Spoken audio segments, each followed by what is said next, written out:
नमस्कार दोस्तों, कर्मयोगी civil services में आपका स्वागत है। दोस्तों, आज करंट अफेयर में थोड़ा लेट हो गया। 26 तारीख का आज हम डाल रहे हैं, कुछ व्यस्तता कारण हो नहीं पाया। तो देखते हैं, पहला टॉपिक है सूचना संलेन केंद्र हिंद महासागर क्षेत्र। इसको information fusion centre for Indian ocean regions भी बोलते हैं। तो देखते हैं कि क्यों न्यूज में है दोस्तों। न्यूज में इसलिए ये है टॉपिक क्योंकि अभी जो है हाल ही में ब्रिटेन ने जो है भारतीय नौसेना के सूचना संलेन केंद्र में एक संपर्क अधिकारी जिसको लाइजन ऑफिसर बोलते हैं की नियुक्ति किया है दोस्तों। अब ये देख लेते हैं कि क्या है लाइजन ऑफिसर और इन चीज़ों में। तो ये जो है IFC-IOR है, ये समुद्री अधिकार क्षेत्र एक जागरूकता कार्यक्रम है जो संबंधित क्षेत्र के बारे में जानकारी उपलब्ध करवाता है। इसकी स्थापना 2018 में किया गया था। इसका उद्देश्य क्या था? इसका उद्देश्य ये था कि जो समुद्री मुद्दे हैं हिंद महासागर क्षेत्र में, उसमें जो है इस क्षेत्र में स्थित देशों के बीच जो है समन्वय स्थापित किया जा सके और समुद्री आंकड़ों के क्षेत्रीय भंडार के रूप में कार्य किया जा सके दोस्तों। अभी जो है इसमें 21 भागीदार देश और 22 बहुराष्ट्रीय एजेंसियों के संबंध स्थापित कर चुके हैं। इसका जो हेडक्वार्टर दोस्तों वह गुरुग्राम हरियाणा में है। अब देखते हैं कि इसमें संपर्क अधिकारी की क्या है। तो जैसा कि ये जो है आपसी देशों जो इस क्षेत्र में स्थित देश हैं, उन देशों के बीच समन्वय स्थापित करने के लिए है। तो इन देशों से संबंधित जो है एक संपर्क अधिकारी की भी व्यवस्था की गई है कि इस क्षेत्र के जो देश हैं वो जो है इस सेंटर में संपर्क अधिकारी की नियुक्ति कर सकते हैं। तो इस तरह ये जो अधिकारी होंगे वो क्या करेंगे, जिन देशों के अधिकारी होंगे उस देश और अन्य देशों के बीच समन्वय स्थापित करेंगे, सूचनाओं को आसानी से आदान प्रदान करेंगे और क्या करेंगे करेंगे। इस अभी तक जो है 13 देशों के अंतर्राष्ट्रीय संपर्क अधिकारियों में मतलब कि इसमें प्रावधान किया गया है, जिसमें से 5 ऐसे देश हैं जिसके संपर्क अधिकारी इस सेंटर में स्थापित मतलब कि नियुक्त हो चुके हैं। तो ये रहा न्यूज दोस्त। अगला टॉपिक देखते हैं। अगला है टैक्स इंस्पेक्टर विदाउट बॉर्डर्स। यह एक कार्यक्रम है दोस्तों, टैक्स इंस्पेक्टर विदाउट कार्यक्रम। ये न्यूज में क्यों है कि ये न्यूज में इसलिए है कि अभी हाल ही में जो है भारत सरकार के साथ जो है भूटान साझेदारी करके भूटान सरकार सीमा विहीन निरीक्षक कार्यक्रम कर निरीक्षक कार्यक्रम अर्थात टैक्स इंस्पेक्टर विदाउट बॉर्डर्स कार्यक्रम को शुरू किया है। ये अब इसकी विशेषता देख लेते हैं। इस कार्यक्रम की जो समयावधि है वो 24 महीने तक होगी और इसका जो उद्देश्य है वह अंतर्राष्ट्रीय कराधान और हस्तांतरण मूल्य सेवा पर ध्यान केंद्रित करता है। यह जो कार्यक्रम है, इससे लाभ क्या हो दोस्तों। इससे लाभ ये होगा कि इससे जो है कौशल हस्तांतरण होगा, सर्वोत्तम लेखा परीक्षण होगा जिसमें तौर तरीके अच्छे साझा कर हो जाएंगे और इसका मुख्य उद्देश्य है ये कर भूटान सरकार के कर प्रशासन को मजबूत करने में सहायता प्रदान करना इस कार्यक्रम का मुख्य उद्देश्य है। अब थोड़ा सा इसको देख लेते हैं दोस्तों। टैक्स ये कार्यक्रम में क्या है, टैक्स इंस्पेक्टर विदाउट बॉर्डर। ये जो कार्यक्रम है ये जो है UNDP United Nation Development Programme और ओईसीडी मतलब आर्थिक सहयोग एवं विकास संगठन की एक संयुक्त पहल है। यह संयुक्त पहल का क्या उद्देश्य था, क्यों इसको शुरू किया गया था? इसको इसलिए शुरू किया गया था जिससे कि विकासशील देशों में कर प्रशासन सहित लेखा परीक्षण को मजबूत किया जा सके और जो ऑडिट संबंधित आवश्यक जानकारी है उसको भी जो है कौशल आपसी देशों में साझा कर सके तथा विकासशील देशों के कर प्रशासन को भी मजबूत करने का इसका उद्देश्य है। ठीक है। एक और जो प्रमुख चीजें हैं कि इस कार्यक्रम के माध्यम से ये भी कोशिश किया गया है कि अंतर्राष्ट्रीय जो कल मामलों से संबंधित कौशल क्षमता उसका निर्माण किया जा सके और सामान्य एक वैश्विक स्तर पे एक सामान्य ऑडिट कौशल किया जा सके जिसके संपूर्ण देश में विश्व में एक सामान्य व्यवस्था हो कर के संबंध में। अगला हम टॉपिक देखते हैं दोस्तों, तो वो है रैंक चयन मतदान अर्थात रैंक चॉइस वोटिंग। ये क्या है रैंक चॉइस वोटिंग? इसको तो आप देखते हैं ये ऐसा है जो भारत में भी व्यवस्था ऐसा नहीं है, भारत के राष्ट्रपति शासन में, सॉरी राष्ट्रपति के निर्वाचन में। लेकिन ऐसे ही ये न्यूज में इसलिए है कि अभी जो है न्यूयॉर्क में मेयर पद का चयन हुआ है, मतलब कि उसके लिए वोटिंग हुआ है, तो उसमें जो है रैंक चयन मतदान अर्थात रैंक चॉइस वोटिंग सिस्टम को लागू किया गया। देख लेते हैं क्या है ये जो टॉपिक है। यह यूपीएससी के सेकंड पेपर के भारतीय संवैधानिक योजना की अन्य देशों के साथ तुलना, जो मेंस में एक साल हर साल एक सवाल पूछता है और उसमें ये संबंध मतलब उसके लिए हेल्पफुल होगा ये टॉपिक। ये व्यवस्था क्या है इसको देख लेते हैं। यह व्यवस्था एक ऐसी व्यवस्था वोटिंग की जिसमें जो मतदाता हैं वह जो है कैंडिडेट जो भी मतलब कि उम्मीदवार होंगे उनको वरीयता के आधार पे जो है उनको वोटिंग दे सकते हैं, एक क्रम 1 2 3 4 इस आधार पे दे सकते हैं। इस प्रक्रिया से क्या लाभ होगा और क्या तर्क है? इस प्रक्रिया से लाभ और तर्क ये है कि यह पहली बात तो ये निष्पक्ष प्रणाली होगी और इसमें एक बात और होगा कि बहुमत की सामूहिक इच्छा इसमें ज्यादा सटीक होगी। अक्सर क्या होता है first part the post system, मतलब जिसको सबसे अधिक वोट मिला उसी को अगर विजेता घोषित किया जाता है, तो कभी कभी ऐसा होता है कि इतने कैंडिडेट होते हैं, मान लीजिए 10 कैंडिडेट हो गए और 100 वोट है, तो के सब किसी को 8 मिला, किसी को 7 मिला, किसी को 6 मिला, किसी को 15 मिल गया, तो वो जीत गया, विजेता हो गया, है ना। और पता चला 100 में से सोचिए 15 मिला, जीत गया, और जो 9 कैंडिडेट थे उनको 8 10 मिला, वो सब बेकार हो गया ना। तो इसका मतलब हुआ भाई उसको तो 15 लोगों का मतलब मिला ना। तो इस आधार पे जो है ये व्यवस्था क्या करती है, बहुमत की सामूहिक इच्छा व्यक्त करती है। इसमें अब समझ लेते हैं इसकी कार्यविधि क्या। इसमें ये इस तरह पे काम करेगा कि जो भी उम्मीदवार होगा उसको अगर 50% से अधिक वोट मिलेगा, 50+1 वोट मिलेगा, तभी वो विजेता घोषित होगा। अगर मान लीजिए 10 कैंडिडेट हैं और 100 वोट है, 50 कैसे मिलेगा, 50 है ना। तो क्या किया जाएगा कि पहले क्रम वाला जिसका होगा उसको, उसके बाद जो दूसरे नंबर वाला होगा, जो जिसका सबसे कम वोट मिला होगा सबसे लास्ट वाले में, उसके वोट को अन्य कैंडिडेटों में बांट दिया जाएगा और उस कैंडिडेट को बाहर निकाल दिया जाएगा। फिर ऐसे किया जाएगा। फिर उसके बाद जो है नेक्स्ट कैंडिडेट को जिसका सबसे कम होगा उसके वोट को अन्य कैंडिडेटों में समान रूप से वितरण करें। ये तब तक प्रक्रिया चलती है जब तक कि 50+1 मत हासिल नहीं हो जाता है, तब तक चलती है। इस तरह ये चलता है। इसमें क्या हो जाता है कि बहुमत का जो भी कैंडिडेट था वो बहुमत के आधार पे जीत जाता है, ठीक है, बहुमत की ये आती है। तो ये इससे फायदा है दोस्तों और ये इसका क्रिया विधि है।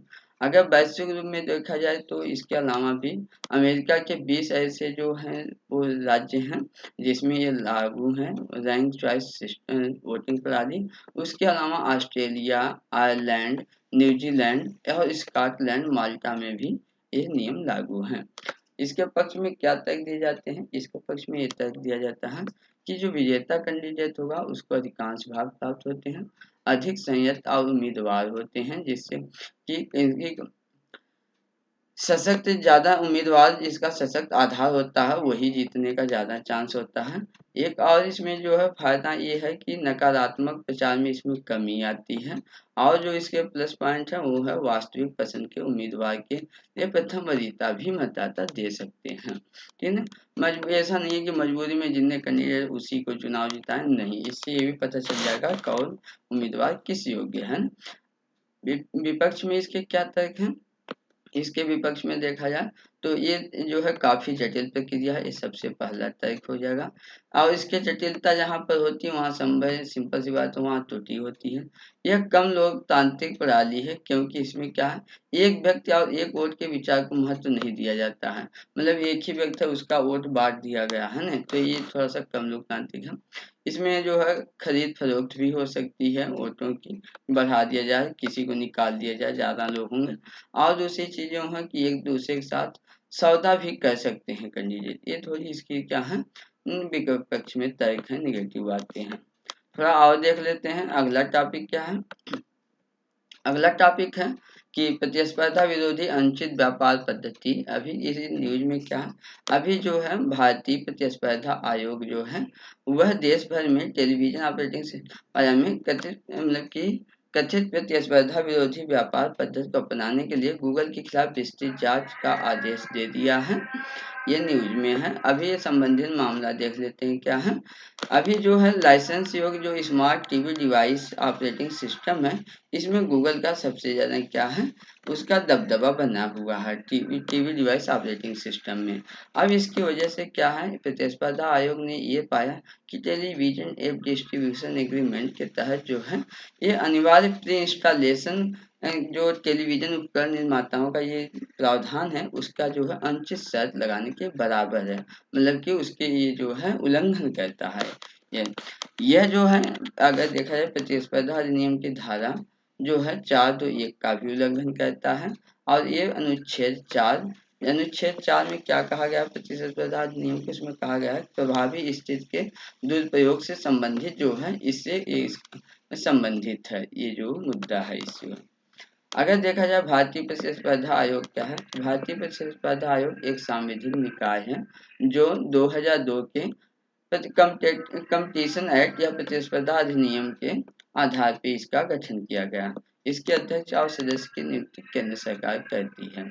इसके कार्य अगर देखा जाए क्या है भारतीय प्रतिस्पर्धा आयोग का, जिसके कार्य में मिलता है आपको कि ये जो प्रतिस्पर्धा पे प्रतिकूल प्रभाव डालने वाले जो अभ्यास उसको समाप्त करने का इसका कार्य है। बाजार में प्रतिस्पर्धा को बढ़ावा देना, उपभोक्ताओं के हित की रक्षा करना, व्यापार की स्वतंत्रता सुनिश्चित करना और प्रतिस्पर्धा संबंधी जो अगर जो कोई कानून बन रहा है उस पर परामर्श देना, प्रतिस्पर्धा की भावना को पोषित करना, जागरूकता पैदा करना और प्रशिक्षण प्रदान करना, ये क्या है इसका कार्य है। थोड़ा सा देख लेते हैं प्रतिस्पर्धा अधिनियम। प्रतिस्पर्धा अधिनियम 2002 में पारित किया गया था, लेकिन 2007 में संशोधन किया गया। इस संशोधन में कहा गया कि प्रतिस्पर्धा विरोधी जो करार हैं उद्यम द्वारा जो प्रभावी स्थिति का दुरुपयोग करता है उस सबका निषेध करने के लिए 2007 में संशोधन किया गया था। अगली टॉपिक देखते हैं दोस्तों। अगली टॉपिक है अंटार्कटिक संधि।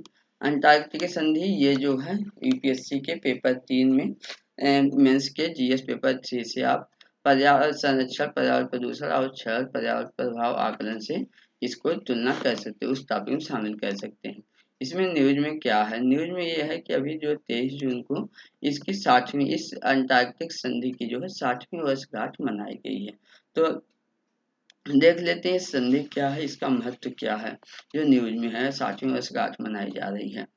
तो ये संधि जो है शीत युद्ध के दौरान 1 दिसंबर 1959 को स्थापित किया गया था। 12 देश शुरुआत में इसमें हस्ताक्षर किए थे और ये 1961 से लागू हुई थी। वर्तमान में इसमें टोटल 54 देश शामिल हैं दोस्तों। भारत जो है इस संधि का सदस्य 1983 में बना। इसका हेडक्वार्टर जो है ब्यूनस आयर्स अर्जेंटीना की राजधानी वहां पर है। इस संधि में क्या मुख्य प्रावधान है, इसमें ये कहा गया है ये संधि लागू होती है दक्षिण दक्षिण अक्षांश के 60 डिग्री अक्षांश से के दक्षिण में जो भी क्षेत्र है, जो बर्फ आच्छादित क्षेत्र है उस सब पे पूरी लागू होती है। यह एकमात्र ऐसी संधि है जो किसी संपूर्ण महाद्वीप पे लागू होती है। ये पहली ऐसी एकमात्र संधि है। ये क्या कहती है, इस संधि का मुख्य उद्देश्य क्या है, ये नियम आधारित अंतरराष्ट्रीय व्यवस्था की नींव रखती है। ये जो संधि है, संधि के मुख्य प्रावधान देख लेते हैं। संधि का मुख्य प्रावधान में है ये जो है अंटार्कटिका का उपयोग केवल शांतिपूर्ण उद्देश्यों के लिए करने की बात करता है। इसमें जो है वैज्ञानिक सोच की स्वतंत्रता और आपसी सहयोग बढ़ावा देने की बात कही गई है। प्रावधान है, अगला प्रावधान है कि वैज्ञानिक प्रक्षेपण और परिणाम का जो है आदान प्रदान करेंगे। विश्व के कोई भी देश अगर ऐसा कुछ करता है वैज्ञानिक प्रक्षेपण और उसके शोधकर्ता आपसी आदान प्रदान करेगा। इसमें एक बात और कही गई है कि क्षेत्रीय संप्रभुता जो है निष्प्रभावी रहेगी, अर्थात कोई भी देश जो है इस पे कोई नया दावा या मौजूदा दावे का विस्तार नहीं, न कोई नया दावा ठोक सकता है या न कोई मौजूदा दावे का विस्तार कर सकता है कि उसका दावा कहाँ तक जाता है। लेकिन एक बात और कहती है कि यह संधि जो है दावेदारी संबंधी सभी विवादों पर रोक लगाती है। इसमें एक और टर्म आता है अंटार्कटिका संधि प्रणाली। ये अंटार्कटिका संधि प्रणाली मतलब एक सिस्टम है, ये इसको देख लेते हैं। ये क्या है, ये जो है इस महाद्वीप को लेकर जो समय समय पर विवाद उत्पन्न हुए हैं उन विवादों के समाधान करने के लिए जो विभिन्न समझौता और विभिन्न जो संधियों के फ्रेमवर्क में विस्तार किया गया है, उसी उसी विभिन्न समझौतों और उसी संधियों के फ्रेमवर्क के विस्तार को क्या बोला गया है, उसी को अंटार्कटिका संधि प्रणाली बोलते हैं। तो अंटार्कटिका संधि प्रणाली में मुख्यतः 4 जो है अंतर्राष्ट्रीय समझौता शामिल है। उसमें एक है 1959 की अंटार्कटिका संधि है।